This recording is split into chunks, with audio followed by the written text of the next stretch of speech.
name is Ravi Tomerlin. I drive a 1991 Acura NSX for Global Time Attack in Nassau, Arizona. I own We Don't Lift Racing out in Mesa, Arizona, right over by UMS Tuning. We actually work together on a lot of projects, especially the Time Attack out here. We work on keeping people safe, making sure they have the proper gear, proper information to make good selection of gear instead of kind of buying stuff on the internet, hoping it works and not knowing how to install it. Our goal is to make sure everyone's educated whether they buy from us or not. Generally speaking, they're pretty happy to buy from us once they get the right information for whatever they're doing. We've been doing that for about 3 years, but that kind of came out of another shop before that and just kind of spiraled into something new as they tend to go. Nassau, Arizona is the National Auto Sports Association of Arizona. They've been around since, God, the early 2000s in Arizona anyways, and for many, many more years outside of Arizona. It's pretty much the main place to go see track days and do some time attack locally, and it's a good platform to launch drivers to national type events. They hold events all across the U.S. They have a national championship every year, which has pretty good sized cash purses, and it's just a really user-friendly way for anybody to just jump in a car and go have some fun safely instead of doing it on the street and wrecking and hurting someone else.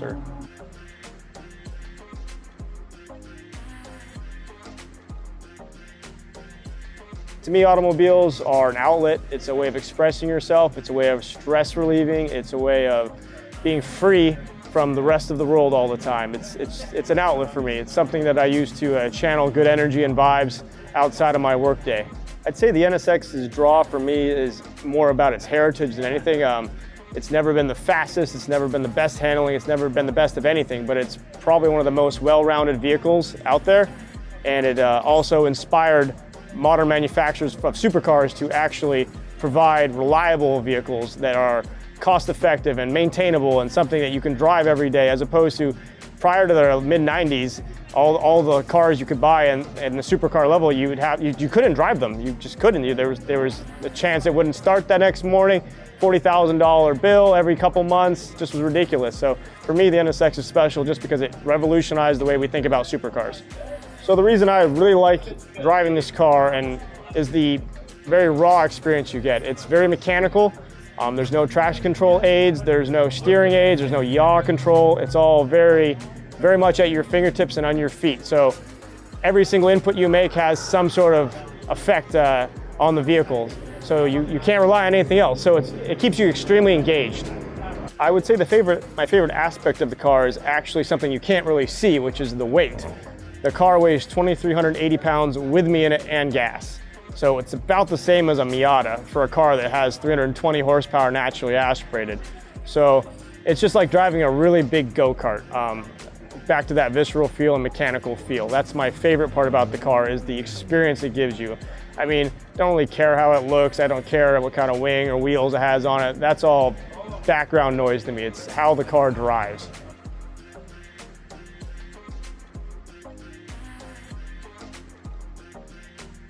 So this car's evolution purely came from me taking my street NSX on the track for 7 years and noticing how many rock chips were appearing on the front of it and how much paint damage it was receiving, and then watching the odometer starting to get kind of high. So back in 2012-ish, I started looking for alternatives, and I really wanted another NSX to just be a track car. So we purchased this one out of essentially a scrapping situation and put it back together and gave it a second life. A lot of our build on this car was spurred more out of necessity than actual planning. The car itself was purchased literally within a 3-day window of deciding we want to go buy it and then going and picking it up from Ohio. A guy told us he had a chassis with an engine and a trans and then a bunch of other miscellaneous parts for a great price, but we had to come pick it up by a certain date. So me and a couple buddies jumped in a truck with a trailer in the middle of winter, December of 2013, right around December 20th, so winter storms, all that fun. We left Friday afternoon, we drove all the way to Ohio in essentially 30 hours with a truck and trailer in the middle of winter. And then we essentially loaded this car up onto a trailer. We installed wheel suspension, hung as many panels as we could, because this was a completely naked chassis with no brake lines, no anything. It wasn't a roller per se. So we had about 4 to 6 hours to make it a roller, load it on the trailer, and then drive back because we all had work on Monday morning. So we had a very specific time schedule to work with. So we got it back. Parked it in the garage. It sat there for probably about 2 weeks while I collected the rest of the parts needed, and a lot of people donated parts and were able to give us extra parts they didn't need. I had spare parts for my other car. And end of January, it was a running, driving car, complete, looked like a stock NSX again.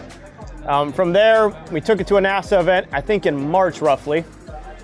And we actually won our series for time attack that day. We went out in our class. We were the fastest in our class, but I realized on the straightaway it was kind of slow and we didn't know why. And we went and dynoed it, and it only made 160 horsepower and 180 pounds of torque. So something was wrong, vastly wrong. So the engine came back out.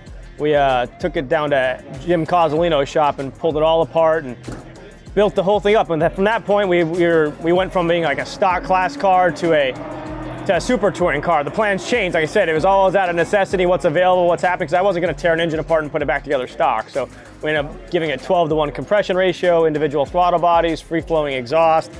At that point, we started pulling a ton more weight out. Initially, the car weighed about 2,800 pounds, had all the AC and all that stuff in it still. We were trying to run a street series, but we decided that wasn't as much fun. And then it came down to the fact that I just lost my job, so I didn't have a lot of resources to blow on it, but I still wanted to continue building it because it was good stress relief. It was cheaper to take weight out of the car than it was to add power or add tire or add suspension. So that's what we did. We just kept taking every little ounce of weight out. We took almost 27 pounds of wiring out of the car just by itself. So as we said, the car weighs down in the 2380s right now with me in it, with gas. There's nothing that's not necessary on the car. We took relays out that weren't necessary. You know, we clipped all the wiring harnesses short that we didn't need. And then we started campaigning it in 2015 with NASA, and we won our first year in wheel-to-wheel with it for the 2015 season. So that was a pretty cool bump. And I'd been doing road racing in an Integra for 7-8 years at that point. So switching to a platform and then immediately having a competitive car out of the bat. They didn't win every time, every single race, but it was always second or third, which at the end of the year, it was the most reliable race car out there, which generally wins the championship, is the one that doesn't retire ever. So it didn't retire the entire year. And then we started doing global time attack the next couple of years with SPN Performance.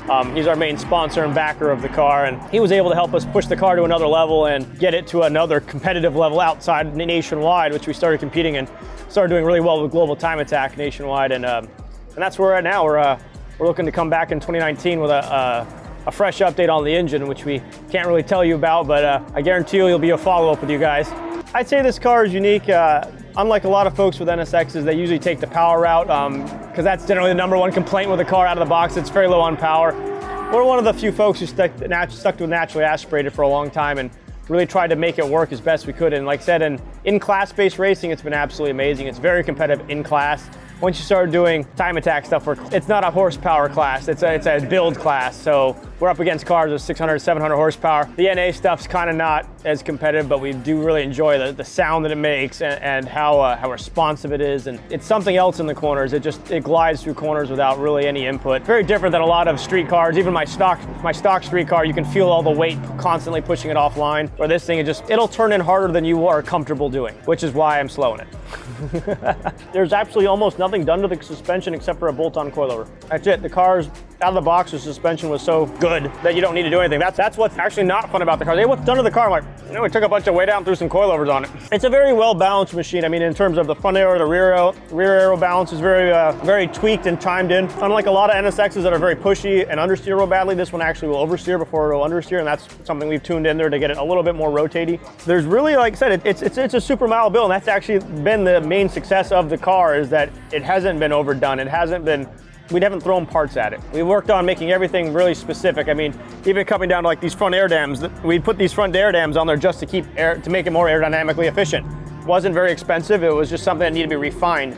Everything has been refinement on the car. Nothing's been really drastic in terms of change. It runs the gearbox is all OEM on the inside, all OEM Honda parts. Engine, other than the compression, is basically untouched. The ITBs on top are, again, a bolt-on modification you can purchase off the shelf. Anybody can weight reduce the car. Just a lot of people aren't willing to sacrifice some of the pieces that we've taken off to make the car work, which we don't really mind because it really had no other purpose in life.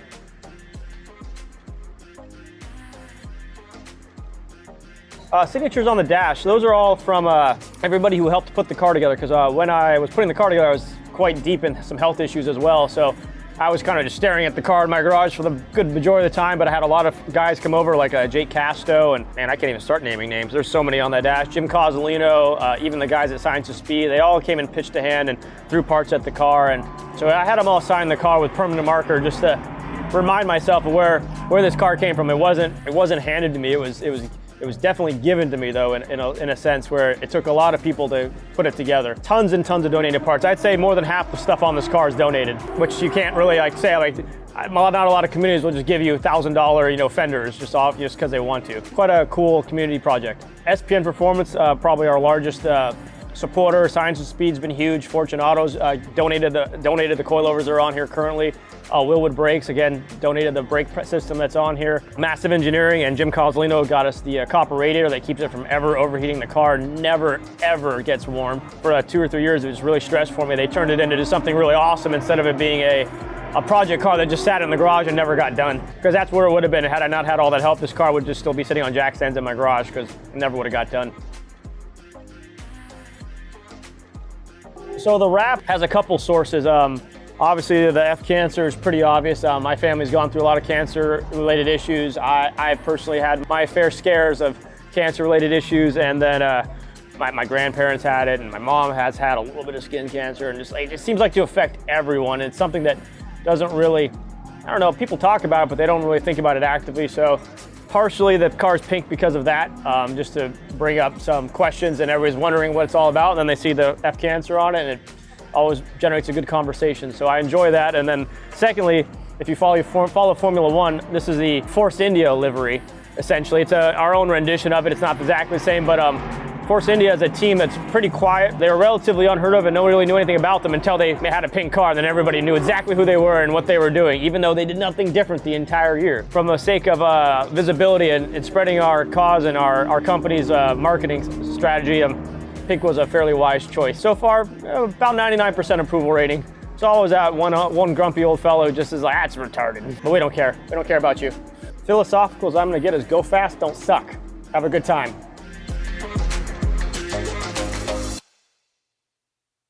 Oh, a donation. I love it. Thank you. Anybody else? No, right now, thank you.